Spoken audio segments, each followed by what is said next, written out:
Hello everybody. Yesterday I uploaded the optimum theory equation, which is how it works is that every point on an infinite grid is the average of its neighbors.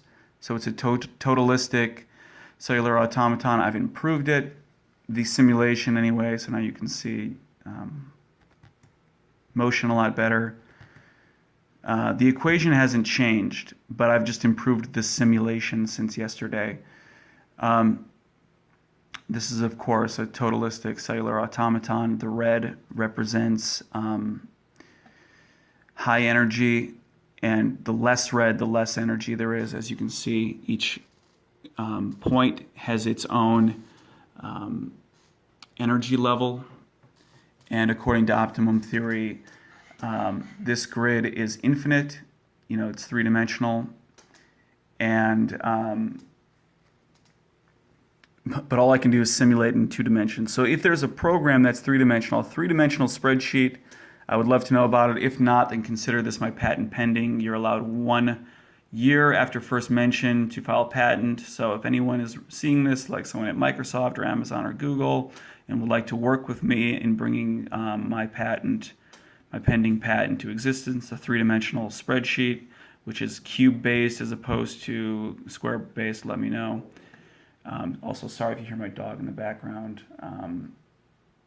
He's just not feeling good and kind of whiny today, I guess. We just went on a walk and he just ate, so, I don't know what else I can do. But, yeah, so what this is the quote-unquote simulation. I'm uploading this just to show the progress. And what we are looking for is non-randomness. And you can see this is not a random system. So presumably when we zoom out far enough, when we have enough computational power, you're going to see a lot of order to it. And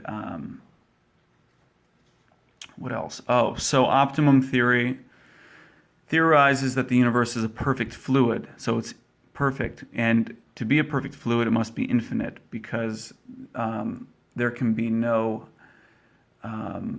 voids or additional mediums included with the system, or else energy leaves the perfect fluid, and a perfect fluid perfectly conserves energy because it's non-viscous. So optimum theory theorizes that the universe is an infinite fluid. It's infinite in largeness and in smallness.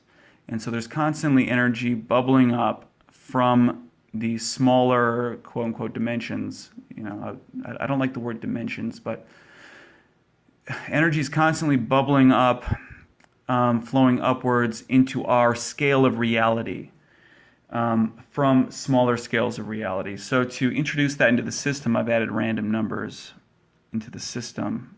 Sorry if the phone's kind of jerky. I guess it's running out of memory, and it's jerky. That's not me. I'm not shaking the camera. It's just kind of jerky right now, the image.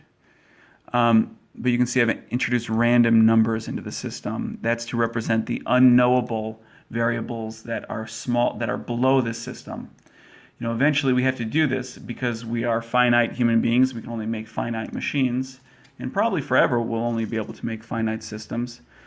And so we have to think of these tricks, like adding random variables to the system. And along the edges too, you can see that variables are added that are randomly selected from the interior of the system to give it the appearance of infinity. And anyway, we're going to work on it. The equation is the same. The equation is for a perfect superfluid that is infinite in largeness and in smallness, but we're just working on the simulation. And so we're just showing the progress of the simulation here. More to come. Oh, and there'll be a much better video coming soon, much better. This is just just to show progress. That's time-stamped progress. So once this uploads, then it has a timestamp on it, of course, and that's basically unfalsifiable. Okay, talk to you next time.